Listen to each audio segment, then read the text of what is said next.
ನಿಮ್ಮ tree TV ಕನ್ನಡದ ಮತ್ತೊಂದು ಬಿಗ್ ಇಂಪ್ಯಾಕ್ಟ್. ಗುರುಗದಳ್ಳಿ ಸರ್ಕಾರಿ ಶಾಲೆ ವಿವಾದಕ್ಕೆ ಕೊನೆಗೂ ತೆರೆ. ಹೆಡ್ ಮಾಸ್ಟರ್ ವಿರುದ್ಧ ಇಲಾಖೆ ಕ್ರಮ. ಮಕ್ಕಳು, ಪೋಷಕರು ಮತ್ತು ಗ್ರಾಮಸ್ಥರ ಹೋರಾಟಕ್ಕೆ ಜಯ. ಆತ್ಮೀಯರೇ, ಟ್ರೀ ಟಿವಿ ಕನ್ನಡಕ್ಕೆ ಸ್ವಾಗತ.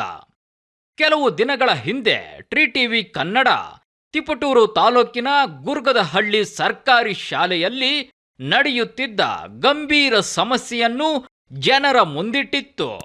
ಶಾಲೆಯ ಹೆಡ್ ಮಾಸ್ಟರ್ ಮಲ್ಲಿಕಾರ್ಜುನ್ ಅವರ ನಡೆ ನುಡಿಗಳಿಂದ ವಿದ್ಯಾರ್ಥಿಗಳು, ಪೋಷಕರು, ಎಸ್ಟಿಎಂಸಿ ಸದಸ್ಯರು ಹಾಗೂ ಬಿಸಿಯೂಟ ಸಿಬ್ಬಂದಿ ಎದುರಿಸುತ್ತಿದ್ದ ತೊಂದರೆಗಳನ್ನು ದಾಖಲೆಗಳೊಂದಿಗೆ ಸವಿಸ್ತಾರವಾಗಿ ಪ್ರಸಾರ ಮಾಡಿತ್ತು.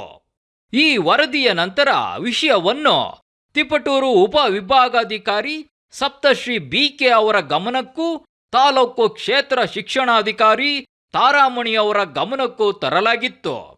ಇದರ ಜೊತೆಗೆ ಶಾಲೆಯ ವಿದ್ಯಾರ್ಥಿಗಳ ಪೋಷಕರು, ಎಸ್ಡಿಎಂಸಿ ಅಧ್ಯಕ್ಷರು, ಗ್ರಾಮಸ್ಥರು ಹಾಗೂ ಬಿಸಿಯೂಟ ಸಿಬ್ಬಂದಿ ಖುದ್ದಾಗಿ ಕ್ಷೇತ್ರ ಶಿಕ್ಷಣಾಧಿಕಾರಿಗಳನ್ನು ಭೇಟಿ ಮಾಡಿ ಶಾಲೆಯಲ್ಲಿ ನಡೆಯುತ್ತಿದ್ದ ಸಮಸ್ಯೆಗಳ ಕುರಿತು ಮನವಿ ಸಲ್ಲಿಸಿ ಸೂಕ್ತ ಕ್ರಮಕ್ಕೆ ಒತ್ತಾಯಿಸಿದ್ದರು. ದೂರುಗಳನ್ನು ಗಂಭೀರವಾಗಿ ಪರಿಗಣಿಸಿದ ಶಿಕ್ಷಣ ಇಲಾಖೆ ಶಾಲೆಯಲ್ಲಿನ ಪರಿಸ್ಥಿತಿಯನ್ನು ಪರಿಶೀಲಿಸಿ ಸಮಸ್ಯೆಗೆ ಕಾರಣವಾಗಿದ್ದಾರೆ ಎನ್ನಲಾದ ಹೆಡ್ ಮಾಸ್ಟರ್ ಮಲ್ಲಿಕಾರ್ಜುನ್ ವಿರುದ್ಧ ಇಲಾಖಾ ಕ್ರಮ ಕೈಗೊಳ್ಳುವ ನಿರ್ಧಾರ ಕೈಗೊಂಡಿದೆ. ಇದರಿಂದಾಗಿ ಹಲವು ದಿನಗಳಿಂದ ಶಾಲೆಯಲ್ಲಿ ಉಂಟಾಗಿದ್ದ ಗೊಂದಲ ಮತ್ತು ಸಂಘರ್ಷಕ್ಕೆ ಕೊನೆಗೂ ತೆರೆ ಬಿದ್ದಿದೆ. ವಿದ್ಯಾರ್ಥಿಗಳು, ಪೋಷಕರು, ಬಿಸಿಯೂಟ ಸಿಬ್ಬಂದಿ ಹಾಗೂ ಗ್ರಾಮಸ್ಥರು ನೆಮ್ಮದಿಯ ನಿಟ್ಟುಸಿರು ಬಿಟ್ಟಿದ್ದಾರೆ.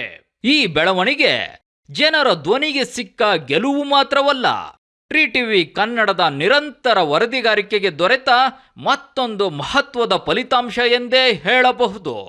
ನಿಮ್ಮ ಸಮಸ್ಯೆಗಳಿಗೆ ಧ್ವನಿಯಾಗುವುದು, ಸತ್ಯವನ್ನು ನಿಮ್ಮ ಮುಂದಿಡುವುದು, ಇದೇ ಟ್ರೀ ಟಿವಿ ಕನ್ನಡದ ಬದ್ಧತೆ. ಹಿರಿಯ ಪ್ರಾಥಮಿಕ ಶಾಲೆ ಗುರುಗದಳ್ಳಿ ಪ್ರಭಾರಿ ಮುಖ್ಯ ಶಿಕ್ಷಕರು ಮಲ್ಲಿಕಾರ್ಜುನಯ್ಯ ಅವ್ರ ಮೇಲೆ ದೂರುಗಳು ನನಗೆ ಮೌಖಿಕವಾಗಿ ಬಂದಿದೆ. ಮೀಡಿಯಾದಲ್ಲೂ ನೋಡಿದ್ದೇನೆ. ಈಗ ಅವರು ರೈಟಿಂಗಲ್ಲಿ ಕಂಪ್ಲೇಂಟ್ ಕೊಟ್ಟರೆ ಅವ್ರ ಮೇಲೆ ನಾನು ಇಲಾಖಾ ನಿಯಮದ ಪ್ರಕಾರ ಕ್ರಮ ವಹಿಸ್ತೇನೆ. ಈಗ ಅವ್ರಿಗೆ ನಾಳೆಯಿಂದ ರಜೆ ಮೇಲೆ ಕಳಿಸ್ತಾ ಇದ್ದೀವಿ.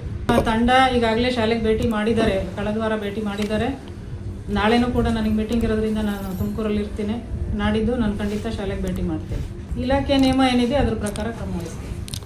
ಕೊಡ್ತಾ ಇದ್ದೀವಿ, ಜೊತೆಗೆ ಅವ್ರಿಗೆ ರಜಾನೂ ಕಳಿಸ್ತಾ ಇದ್ದೀವಿ. ನಾಳೆಯಿಂದ ಏನಿಲ್ಲ, ವಾರದೊಳಗೆ ಕ್ರಮ ಮಾಡ್ತೀವಿ. ಅವ್ರು ನಾಳೆಯಿಂದನೇ ಶಾಲೆಗೆ ಹೋಗ್ತಾ ಇಲ್ಲ, ರಜಾ ಆಗ್ತಾ ಇದ್ದಾರೆ. ನಾವು ಕಂಪ್ಲೇಂಟು ಶುಕ್ರವಾರ ದಿವಸ ಮಾಡಿದ್ದು, ಅದಕ್ಕೆ ಇವಾಗ ಮೀಟಿಂಗ್ ಕರೆಸಿದ್ರು. ಅಲ್ಲಿ ಮಲ್ಲಿಕಾರ್ಜುನ್ ಸಾರಿಗೆ ಅವರು 1 ತಿಂಗಳು ರಜಾ ಘೋಷಣೆ ಮಾಡಿದ್ದಾರೆ ಅಷ್ಟೇ. ಅವರು ಇವತ್ತು ಇನ್ನೂ 1 ವಾರ ಟೈಮ್ ಬಿಟ್ಟು ನಿಮಗೆ ಅವ್ರಿಗೆ ಏನು ಕ್ರಮ ತಾಣ್ತೀವಿ ಅನ್ನೋದು ತಿಳಿಸ್ತೀವಿ ಅಂತ ಹೇಳಿರಿ ಸರ್. ರೈಟಿಂಗೇ ಕೊಡಿ ಅಂತ ಹೇಳಿದ್ರೆ ನಾವು ಇವಾಗ ರೈಟಿಂಗಲ್ಲಿ ಕೊಡ್ತೀವಿ ಶಿಕ್ಷಣಾಧಿಕಾರಿಗಳಿಗೆ. ಕಂಪ್ಲೇಂಟು ಅವರು ಮೊಟ್ಟೆ ಕೊಡ್ತಿಲ್ಲ, ತರಕಾರಿ ಕೊಡ್ತಿಲ್ಲ, ಅಸಭ್ಯವಾಗಿ ಹೆಣ್ಮಕ್ಳ ಹತ್ರ ನಡ್ಕೊಳ್ತಿದ್ದಾರೆ. ಆಮೇಲೆ ಕ್ಲೀನೆಸ್ಸು ಇಲ್ಲ.